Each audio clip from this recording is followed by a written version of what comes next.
राम। यह प्रवचन श्रद्धेय सेठ जी श्री जय दयाल जी गोयनका द्वारा दिनांक 28 नवंबर 1937 को गोरखपुर में हुआ। विषय संध्योपासना की विशेष महिमा। संध्या नियम से करनी चाहिए। प्रातःकाल और सायंकाल दोनों समय संध्या करनी चाहिए। अपना नियम बना लेना चाहिए कि संध्या किए बिना भोजन नहीं करना है। टाइम प्रातःकाल सूर्योदय से पूर्व तारागण दिखते हुए करना उत्तम संध्या है। मध्यम वह जिस समय तारागण तो नहीं दिखते पर सूर्य भी उदय नहीं होते। कनिष्ठ सबसे निम्न श्रेणी की संध्या सूर्य उदय होने के बाद करना। इसी तरह शाम की संध्या सूर्यास्त से पूर्व करे, वह उत्तम है। इस बात का हम नियम ले ले कि सुबह सूर्योदय से पूर्व और सायंकाल सूर्यास्त से पूर्व संध्या करेंगे।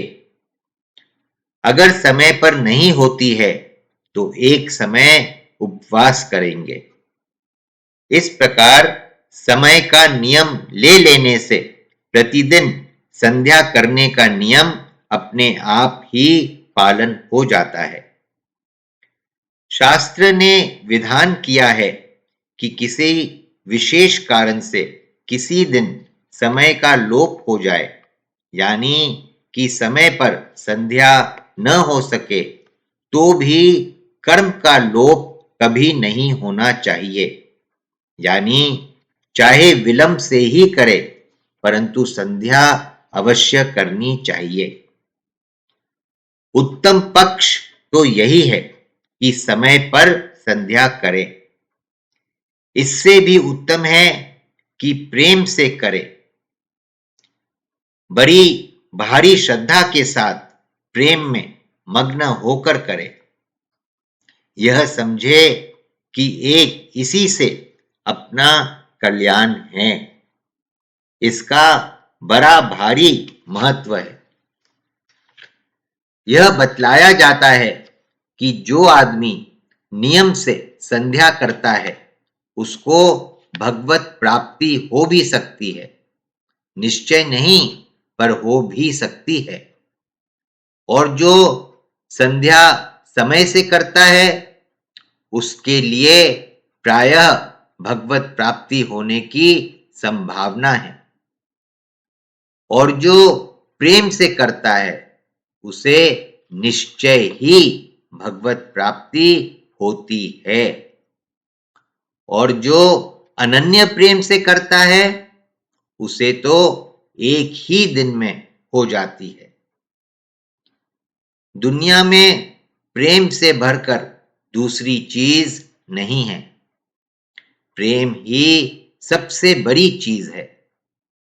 जैसे रुपयों से सब चीजें मिलती हैं, ऐसा मानने वालों के लिए रुपया ही बड़ी चीज है।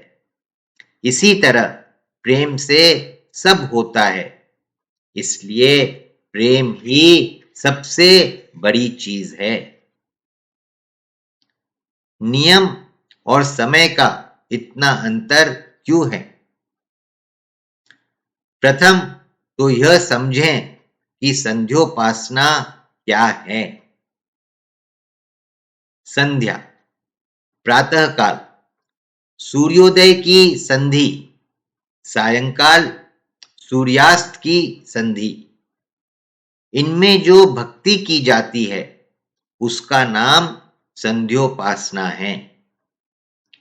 इसमें सूर्य भगवान प्रत्यक्ष दिखते हैं। उनके अत्यंत नजदीक होकर उपासना की जाती है।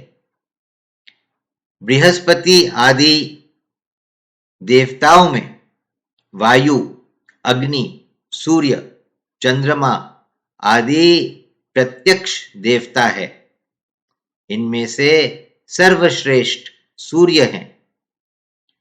सूर्य से बढ़कर प्रत्यक्ष देवता और कोई नहीं है। इसलिए सूर्य को प्रतिनिधि बनाकर ही ईश्वर की उपासना की जाती है। जैसे कहीं सभा होती है तो उसमें जो श्रेष्ठ पुरुष समझा जाता है उसी को प्रतिनिधि बनाया जाता है। इसी तरह सूर्य को प्रतिनिधि बनाकर ईश्वर की उपासना की जाती है।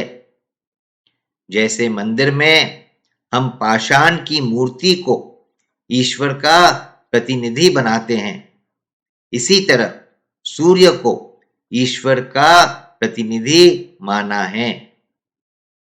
परमेश्वर ही स्वयं सूर्य के रूप में प्रकट हुए हैं, ऐसी श्रुति आती है।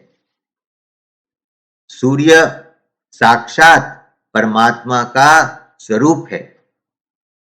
कम से कम यह तो मान ही लेना चाहिए कि संसार में सबसे बढ़कर सूर्य है। जैसे कोई महान पुरुष देश के कल्याण के लिए अपने ग्राम में आता है तो बहुत से भाई लोग उनके सत्कार के लिए स्टेशन जाते हैं। इसी प्रकार सूर्य भगवान पृथ्वी लोक में पधारते हैं तो हमें उनके आगमन से पूर्व ही उनका सत्कार संध्योपासना द्वारा करना चाहिए। एक महात्मा है, वह व्याख्यान देता है।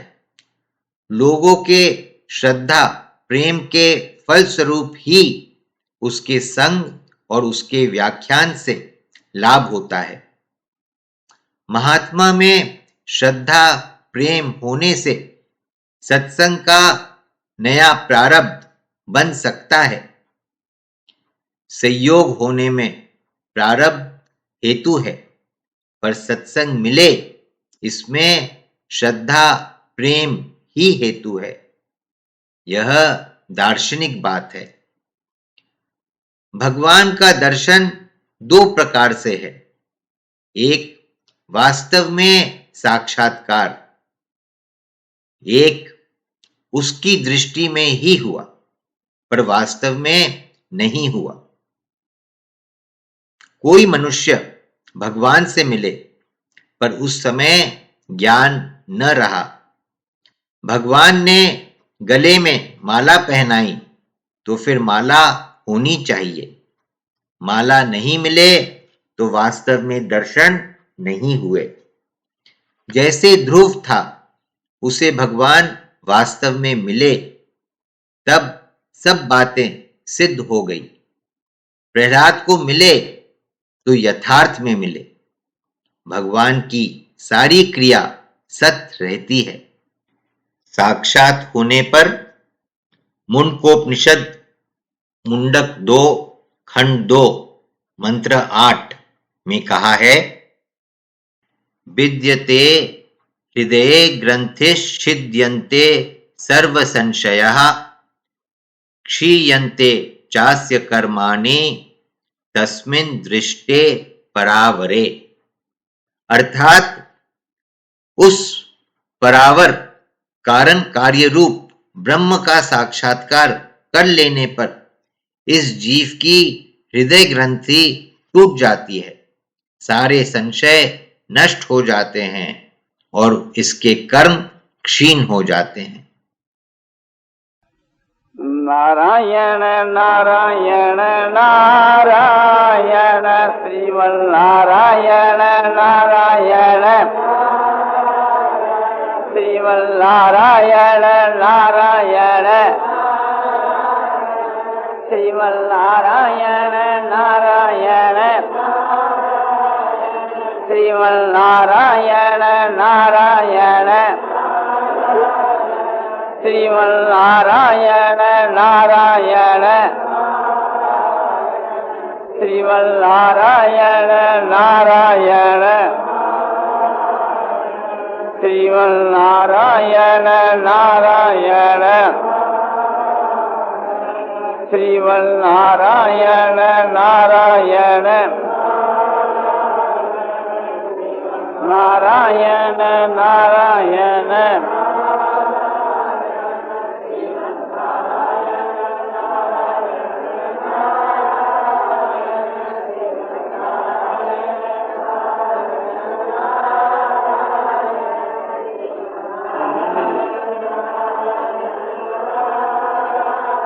आनंदमय आनंदमय पूर्णानंद अपारानंद शांतानंद घनानंद अचलानंद ध्रुवानंद नित्यानंद बोधस्वरूपानंद ज्ञान स्वरूपानंद आनंद ही आनंद शांति शांति शांति